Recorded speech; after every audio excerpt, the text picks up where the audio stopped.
today. Today is Yom Kippur, Day of Atonement. And even though the Messiah, after the order of Melchizedek, covered the sins of Israel,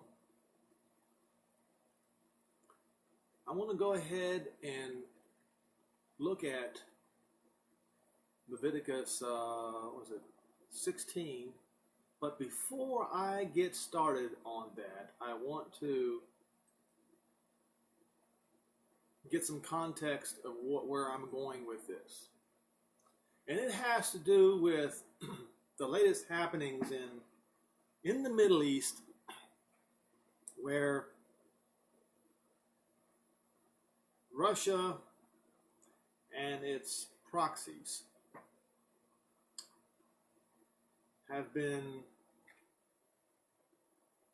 pursuing their own agenda in Syria without regard to the safety of Israel. And what I mean is, when I say without regard to the safety of Israel, they are bringing in Israel's worst enemies into Syria for Russia's own agenda. And of course, as those who watched the news yesterday know what happened, where a Russian reconnaissance plane was shot down by Syria. And what did Russia do? Russia blamed Israel for it. Once again, Russia does not take into consideration Israel's safety when they bring in Israel's worst enemies into Syria to pursue their own agenda. And because of that, their reconnaissance plane got shot down by Syria.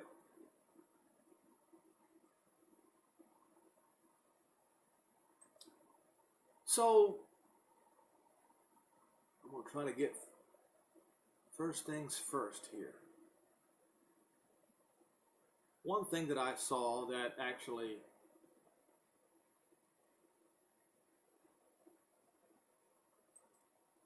I felt like was hilarious, and I hope I can find it.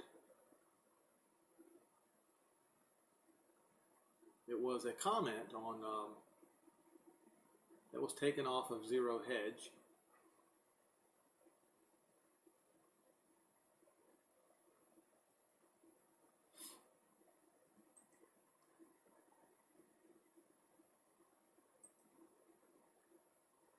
What just happened here? All right. And here it is. This was concerning a Bloomberg report on the title was "In Big Win for Trump, U.S. Sanctions Cripple Iranian Oil Exports." And you may want to go ahead and read that. But somebody made a comment that I think was spot on concerning what's going on in the Middle East. And the comment goes like this. Actually, there's more to the story, and it's about economics. First off, get the military aspects out of the game. Russia hadn't given Syria air defense systems S-300 upgrades for a reason. Remember the Israeli F-16, the one that was shot down. That recently got shot down by a Syrian SAM over the Golan Heights. That was a pretty slick trick by Syrian air defense. This may have been an Israeli way to return the favor and remind the Russians that they are operating in pretty congested airspace. And when you have some ass clowns who start slinging around lots of SAM missiles using the ready, fire, aim principle, No, not ready, aim, and fire. No, fire or ready, fire, and aim. Of course, that's sarcasm for not aiming properly. In very congested airspace, lots of things can happen, and most of them are bad. The Russians may think long and hard about putting S-300s in Syrian hands. You want to have more commercial airliners blown out of the sky by SAMs? Didn't work well last time that happened. Just saying. Now that's out of the way. The more important part of the story, economics, initial results are that Iran's oil exports are apparently in trouble. Serious trouble. These numbers are not good for Iran, really not good, etc. And then in the bottom it says, always about the money. Okay. So what this guy is pointing out is what happened to Russia yesterday was self-inflicted. It was self-inflicted. It is not Israel's fault that Russia chose Israel's worst enemies as their allies to push their agenda in Syria. Israel has to do what Israel has to do to stop its worst enemies from gaining a foothold in Syria. So what does Russia do? Initially,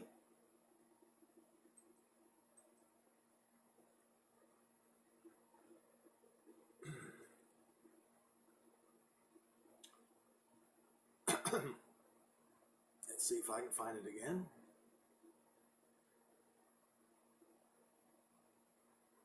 Times of Israel.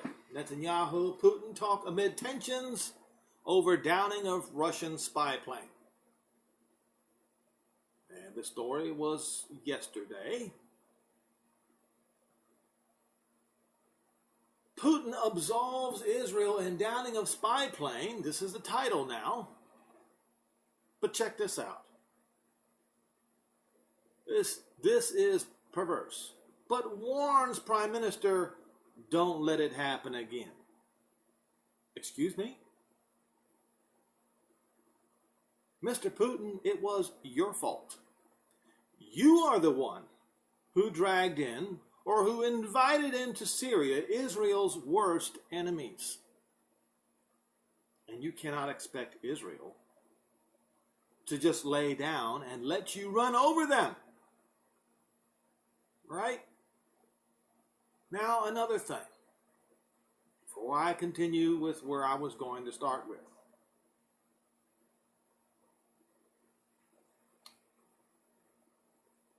There is a video on YouTube. It's called How Israel Shot Down 5 Russian MiGs in 3 minutes. Might want to go look at it. It is an episode in history where the Russians got beat so badly, President Nasser of Egypt had to order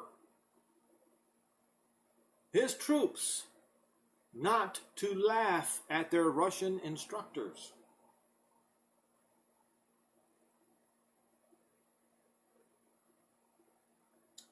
That episode in history they tried to cover up, but it's out there and you can watch it, you can read it.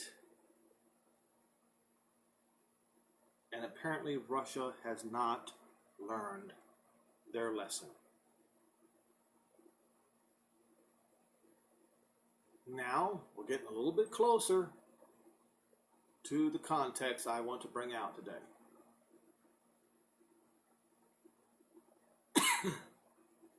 This was posted on TASS. TASS is a Russian news organization. This morning, Russia launches criminal case into the LL-20 crash above Mediterranean. Oh, you're going to launch a criminal case against Israel? On Yom Kippur? On the Day of Atonement you are?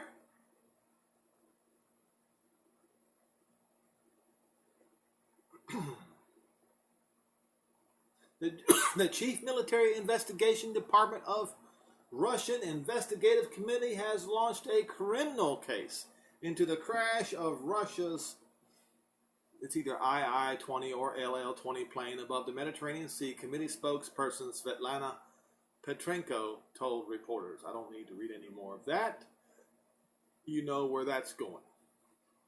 So you're going to launch a criminal investigation against Israel on the Day of Atonement. Wrong move. Now let's go to Leviticus 16.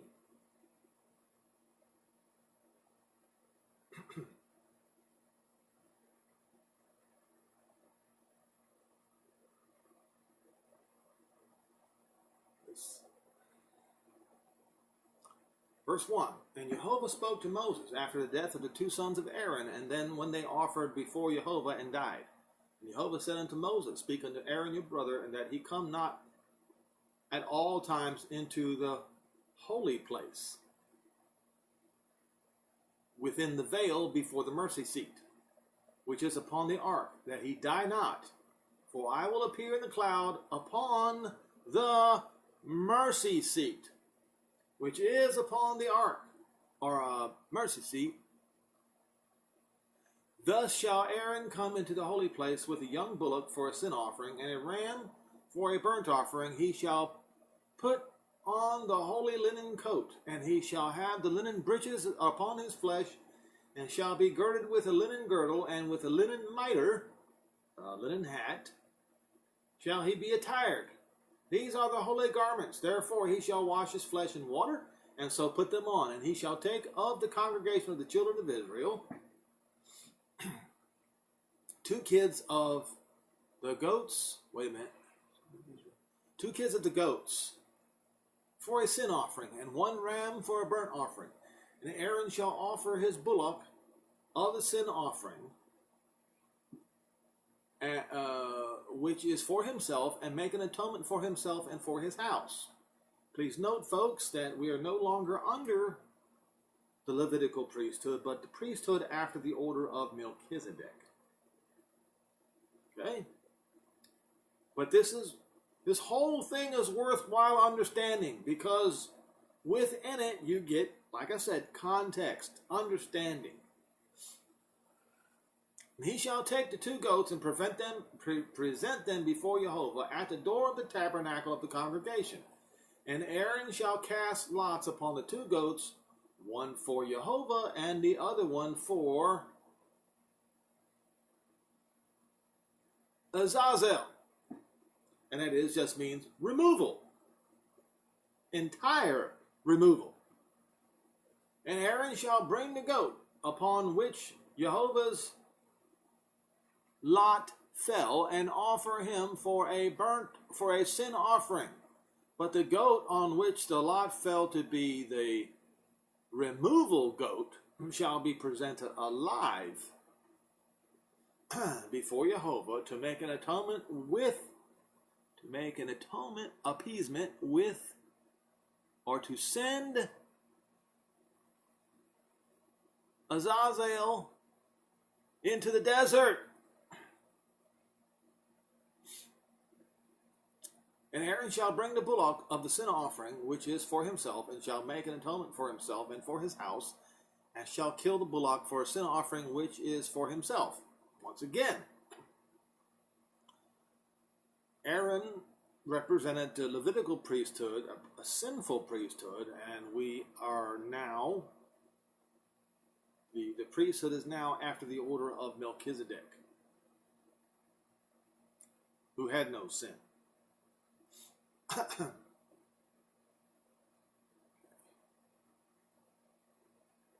And he shall take the censer full of burning coals of fire from off the altar before Jehovah, and his hands full of sweet incense beaten small, and bring it within the veil. And he shall put the incense upon the fire before Jehovah, and the cloud of the incense may cover the mercy seat that is upon the testimony or the covenant, that he die not. And he shall take the blood of the bullock and sprinkle it with his finger upon the mercy seat eastward. And it says aforetime, and that is a term for eastward. And facing the mercy seat shall he sprinkle of the blood with his finger 7 times. Note the 7.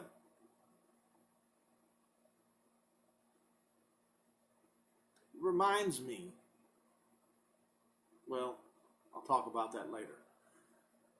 Verse 15, and then shall he kill the goat of the sin offering that is for the people, and bring his blood within the veil, and do with that blood just like he did with the blood of the bullock, and sprinkle it upon the mercy seat, and before the mercy seat.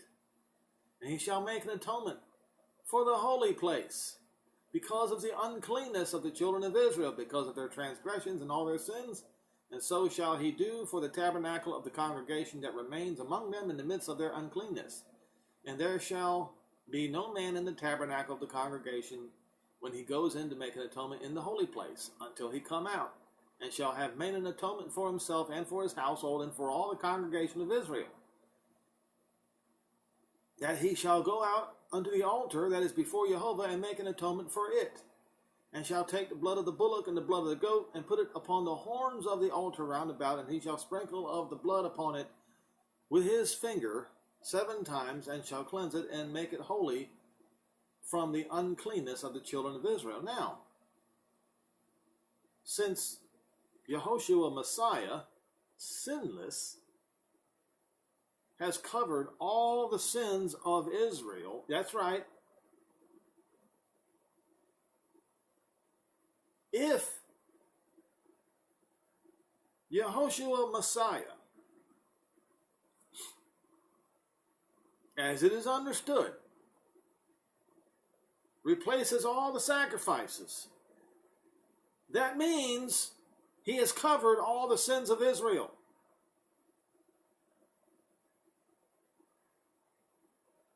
Verse 19, cleanse it and make it holy from the uncleanness of the children of Israel. And when he has made an end of reconciling the holy place, doesn't that sound familiar?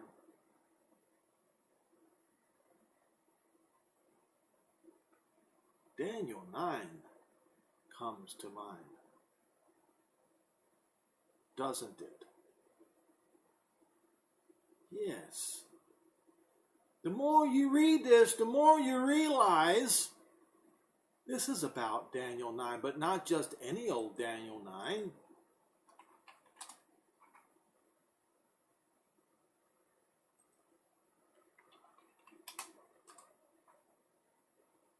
The Daniel 9 that I have been talking about over and over and over and over again, the same one that I have been told by preachers to stop reading Daniel 9.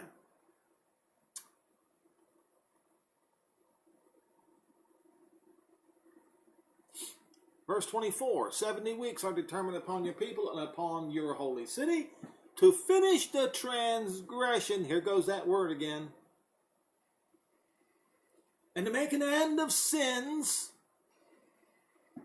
and to make reconciliation. Yes, that word is written right there in Leviticus, where we just read. For iniquity, and to bring everlasting righteousness, and to seal up the vision and the prophecy, and to anoint the most holy place. Yes, it does sound familiar, doesn't it? So the Day of Atonement is pointing to Daniel 9, verse 24. That's right. When Jerusalem will be chosen again, where the time will come, because time is everything. The appointed time, the set time that I've talked about over and over again, where Israel's sins will be forgiven. All right.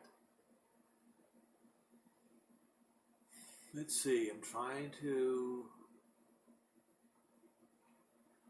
So let's go then to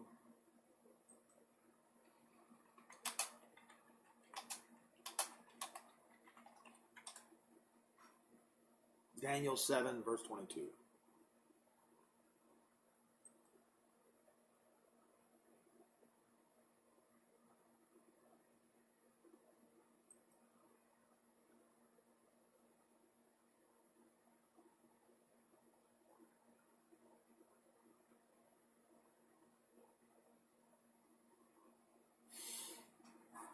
All right, we'll start in verse 21. And I beheld, and that same horn made war with the saints which are the Jews, and prevailed against them. They did. The horn did. What horn was that? Rome. Who was sitting on that throne? Vespasian. And every man who sat on that throne afterward is still that little horn. And so it says, until the Ancient of Days came.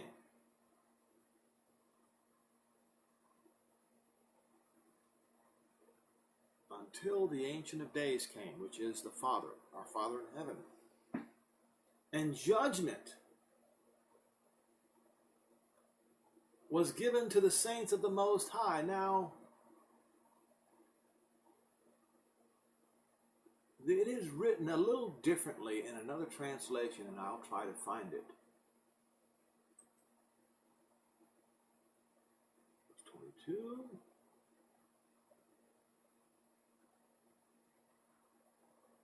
It's in New International Version. This is extremely good.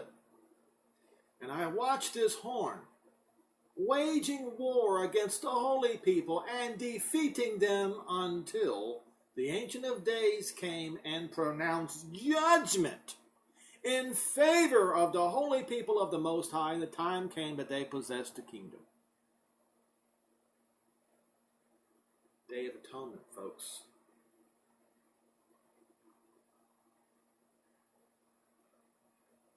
When he judges in favor of the Jews.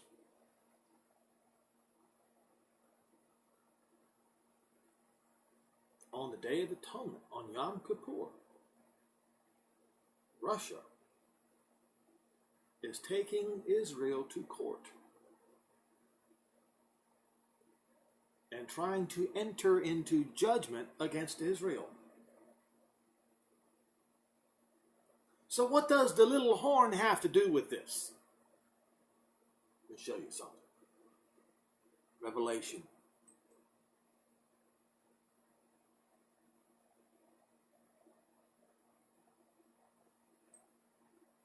John sees, Revelation 13:11, John sees this particular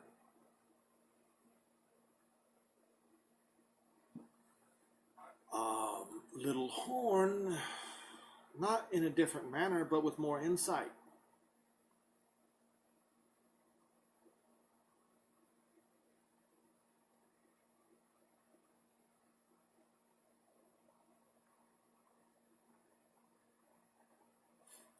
So we'll start in verse 6.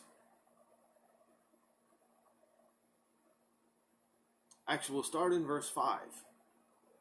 And there was given unto him a mouth speaking great things and blasphemy, and power was given unto him to continue 42 months. That was Vespasian. 3.5 years, starting in the spring of 67 AD and ending in the autumn of 70 AD. Vespasian. And he opened his mouth in blasphemy against Jehovah, to blaspheme his name, his tabernacle, and them that dwell in heaven. And power was given unto him to make war with the Jews, and to overcome them, and he did. And power was given him over all the kindreds and tongues of the nations, and all that dwell on the earth shall worship him, whose names were not written in the book of life of the Lamb slain from the foundation of the world. That was Vespasian. If any man he has an ear, let him hear. He that leads into captivity shall go into captivity. In other words, Rome, since they led Jerusalem into captivity, they will go into captivity. This is what the Jews are patiently waiting for in the last days. Okay, once again, that was Vespasian. But there came another beast, sitting in the seat of the Caesars. His name was Constantine.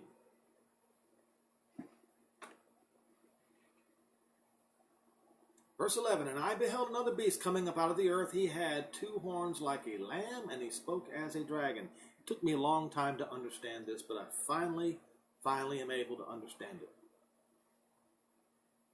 I would venture to say that 2 years ago I had this one wrong. Let me explain. So Constantine first placed his foot in what is now known as Rome today. But what few historians fail to mention is then he moved it to, he moved his palace, he moved his authority to Constantinople, making 2 horns, 2 kingdoms, Rome and Constantinople. So this beast coming up out of the earth, and he had 2 horns like a lamb, and he spoke as a dragon. And he exercised all the power of the first beast before him. Yes, he did. He most certainly did. And causes the earth and them that dwell therein to worship the first beast, whose deadly wound was healed. And he does great wonders, so that he makes fire come down from heaven on the earth in the sight of men. Now, I'll continue. You will see this is talking about the last days now.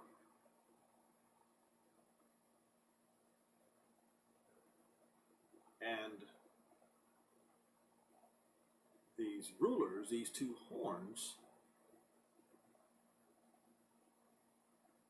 they also represent a people and a military. So at what point in time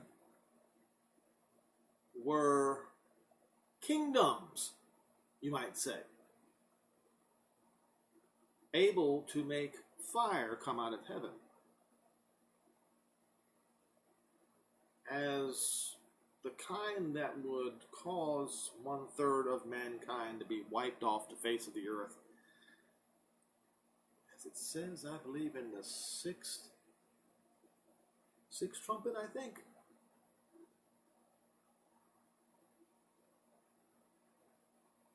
It would be today. And who has the most nuclear weapons? Russia. Who is Russia represented by of the 2 horns? Constantinople. Byzantium. Eastern Orthodox. Greek Orthodox, Russian Orthodox, you get the picture.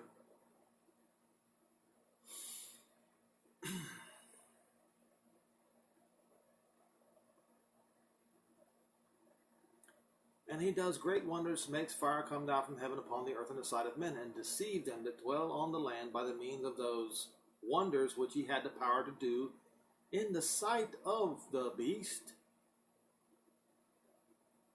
In the sight of what beast? The first beast. Oh, you mean the one that's over in Rome? That represents Europe. Is this threatening? Is that what's going on? Is he threatening the first beast? Whose deadly wound was healed? And had the power to do inside of the beast, saying to them that dwell on the earth, they should make an image to the beast, which had the wound by a sword and did live, and had the power to give life into the image of the beast, that the image of the beast should both speak and cause as many as would not worship the image of the beast should be killed. Now an image of the beast was made, and those who refused to bow down and worship that image were murdered. Whether there's more of this to happen in the future, I don't know. But we know one thing.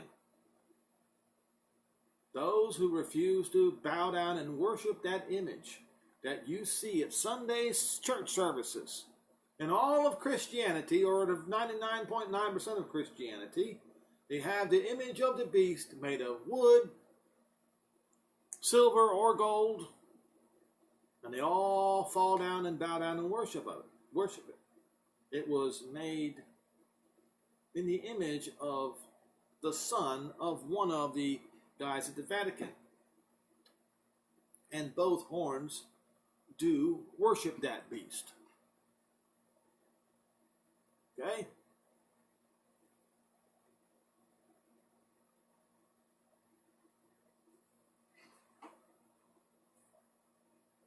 So, this beast, with two horns on its head, is now trying to enter into judgment against Israel on the Day of Atonement.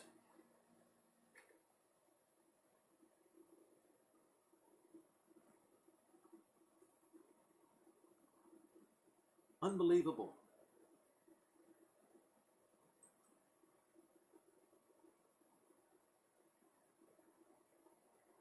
Trying to see if I have all of the scriptures. I think I've covered just about everything. Oh, there's one more thing that I wanted to mention. And it says something about President Donald Trump. I was never sure how far President Donald Trump would go with Israel. I've had some doubts because some of the things that he has said. Hope I can find it. I will try to Google it.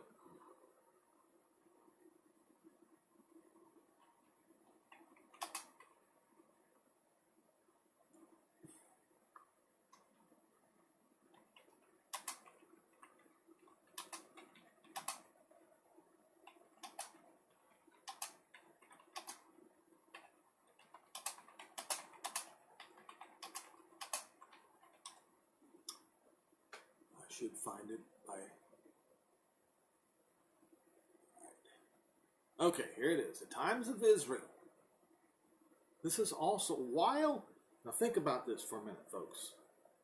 While Russia, one of the two horns of the beast, is now trying to enter into judgment against Israel, Donald Trump shocks even me and does this. The headline is Trump offers blessings to Jewish people for Yom Kippur. Note the difference. In the statement, U.S. President says he prays for all Jews to be inscribed in the book of life.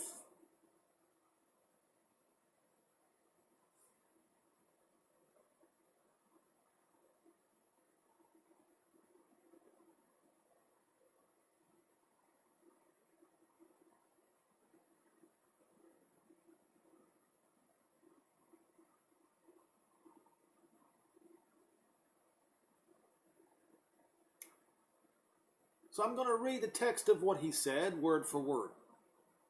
U.S. President Donald Trump offered his blessing to the Jewish people Tuesday on behalf of himself and his wife, Melania, ahead of the high holiday of Yom Kippur, the traditional Day of Atonement. Melania and I send our warmest greeting to all Jewish people on Yom Kippur, the holiest day of the Jewish faith, Trump wrote in a statement. Yom Kippur is a day of atonement, praying and fasting, and it is the last day of the 10 days of repentance. Yom Kippur provides an opportunity to draw nearer to, as he said, God, should be Jehovah, through the practice of teshuvah in accordance with the words of Leviticus. And as I pointed out, they are unable to practice the words of Leviticus because Jerusalem is still unchosen. But that is going to change as per Daniel 7, when the holy place will be chosen once again. Okay? For on this day shall atonement be made for you to cleanse you from all your sins. You shall be clean before Jehovah. Melania and I pray that you all are all inscribed in the book of life and hope this period of reflection and repentance leads to a deeper relationship with, as he puts it, God, you should say Jehovah. We send our best wishes for a meaningful Yom Kippur and a Gemar Chatima Tova, the president concluded.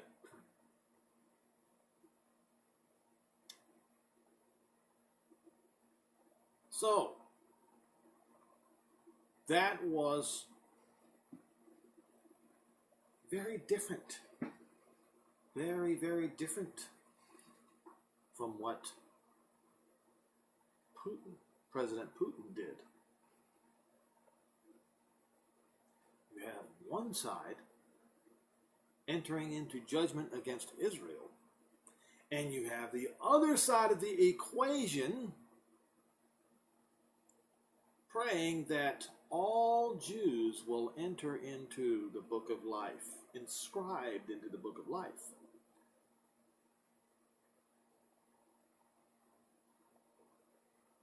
Now, there have been commentators, preachers,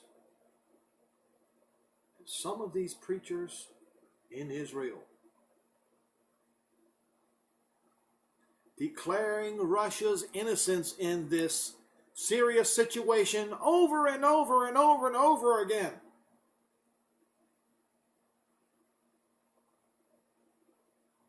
Well, I'm pointing out to everybody today that there is a difference between the Russian side of the equation and the American side of the equation, and Russia is on the wrong side for entering into judgment against Israel on Yom Kippur.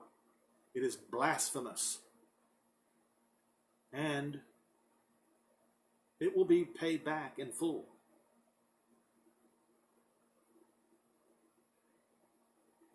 Because Jehovah will enter into judgment against all the enemies of Israel.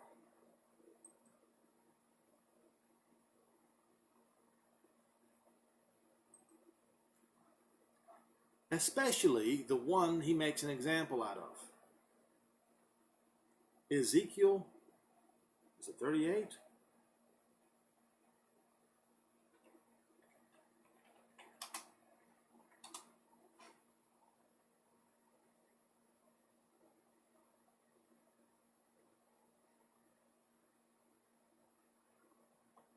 Verse 22. Please, folks, have your Strong's Concordance ready when you read it, so that you understand fully.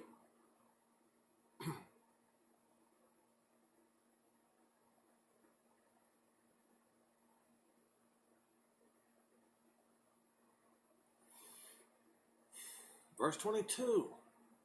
And I will enter into judgment against him with pestilence, overflowing rain and hailstones, fire and brimstone.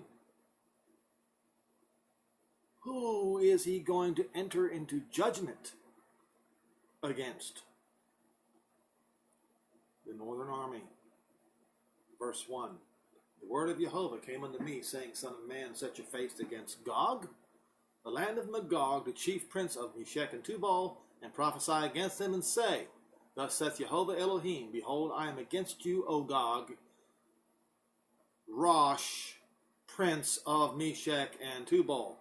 I will turn you back and put hooks in your jaws, and I will bring you forth, and all your army and your horsemen, and all of them clothed with all sorts of armor, even a great company with bucklers and shields, all of them handling swords, Persia, Ethiopia, and Libya, with them, all of them with shield and helmet. Gomer and all his bands, the house of Togarmah, the north quarter, and all his bands, and many people with you. Be you prepared, and prepare yourself, you and all your company that are assembled unto you, and be a lookout, a guard. And after many days you shall be visited. In the latter days you shall come into the land that is brought back by the sword, and gathered out of the people, against the mountains of Israel.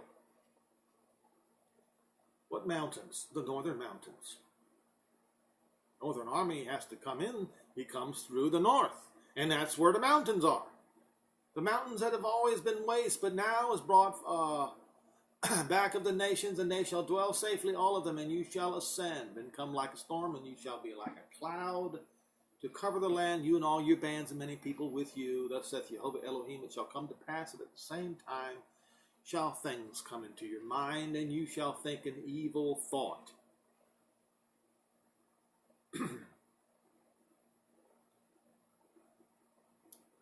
Let me tell you something, folks. Entering into judgment against Israel on Yom Kippur is an extremely evil thought. And I mentioned, I don't know, maybe it was a month ago, that that's what we're waiting for, an evil thought. That's the next step. We might be there. And you shall say, I will go up to the land of unwalled villages, and I will go unto them that are at rest, dwell safely, all of them, without walls, having neither bars nor gates. There are no bars nor gates in the Golan Heights. And I'll point out to you that it's talking about the Golan Heights in just a minute.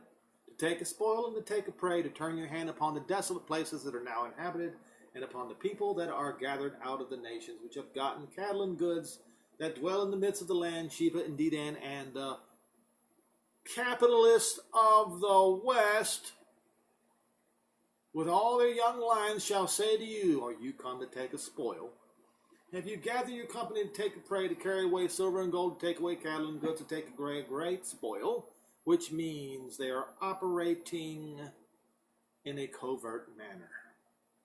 Where therefore, Son of Man, prophesy and say unto Gog, Thus saith Jehovah Elohim, in that day when my people of Israel dwell safely, shall you not know it?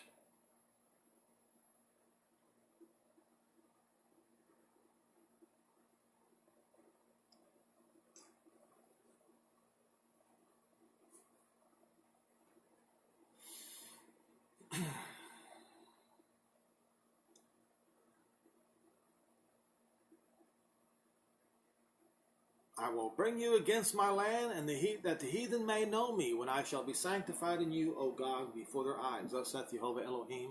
Yes, I mentioned that already.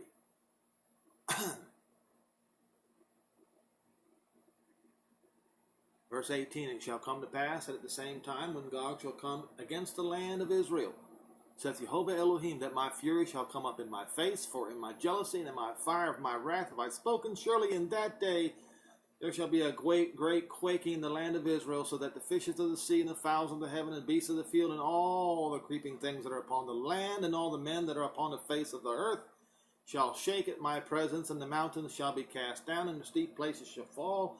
Every wall shall fall to the ground. That's right, even the walls of Jerusalem at that point in time will fall to the ground. Why?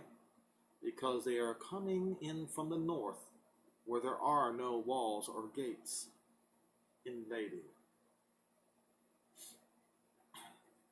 And the steep places shall fall, and every wall shall fall to the ground, and I will call for a sword against them throughout my mountains, says Jehovah. That means Israel are going to have to turn loose their most violent and deadly weapons, nuclear weapons.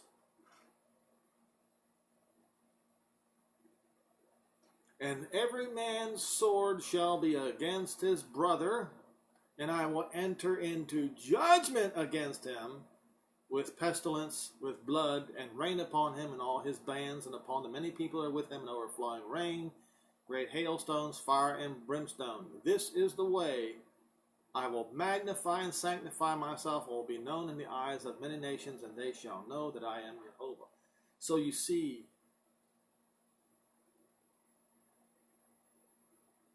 the little horn is rising once again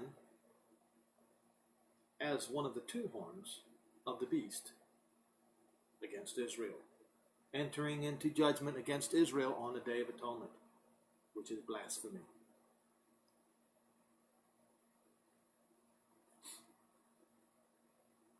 One more reason to believe that we are on the edge of the end of the age.